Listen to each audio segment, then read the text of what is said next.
La scie sauteuse Performance est sortie en magasin cette semaine et je vais vous montrer ces points à bien surveiller si vous avez un problème. En cas de non-fonctionnement, elle n'est pas forcément foutue. Je vais vous montrer la panne la plus courante sur cette machine.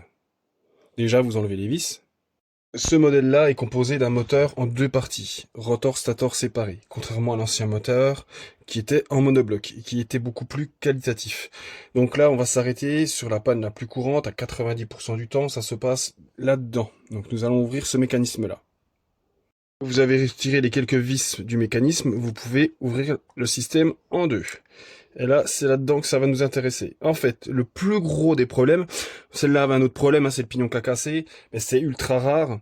En fait, là, dans cette partie-là, je vais vous montrer en ouvrant encore cette partie-là en deux. Alors, à ce niveau-là, alors il y a un insert ici. Je vais vous l'enlever. Ici.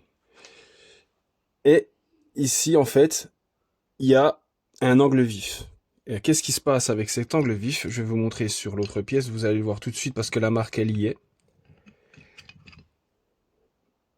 Regardez. Ça fait une belle petite bavure. Celle-là, je l'ai vu que ça a cassé. Ça, en fait, ça a grippé et ça a pété le pignon. En fait, la cause de la casse du pignon de celle-là, c'est parce que ça a forcé à ce niveau-là. Si ça a grippé en pleine vitesse, en fait, du coup, ça a cassé le pignon. Si vous avez de la chance, ça fait pas trop de bavure, elle ne démarre plus simplement. Que là, elle a dû casser en pleine vitesse. Regardez, on voit la belle bavure. Ici, ça, c'est une bavure de ferraille. Et c'est cette pièce-là qui l'a causé. Ce qu'il faut faire, c'est que là, vous allez prendre une petite meuleuse et arrondir les angles qui sont ici et de l'autre côté. Et ça va résoudre votre problème. Bien sûr, il faut limer la bavure qui est ici. Comme je vous ai dit, c'est 90% des cas, c'est ça. Donc, comme ce qui s'ensuit, il va y avoir le pignon, c'est assez rare, parce que à cause de ça, et aussi, un cas que j'ai eu une seule fois, c'est que le stator n'est pas centré avec le rotor. Ça, c'est très très rare, du coup ça frotte, et ça perd de la puissance et ça démarre pas.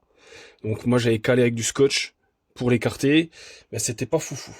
Donc, si elle vient à ne pas démarrer, premier truc à regarder, c'est ça. Si vous voulez faire l'essai sans démonter, depuis l'extérieur, vous prenez un tournevis plat, et vous essayez de faire tourner cette partie-là depuis l'extérieur. Avec un tournevis, si vous voyez que ça bloque, il y a de grandes chances que ça soit cette partie-là ou le pignon, si ça a trop forcé. N'hésitez pas à me dire en commentaire si vous avez une question.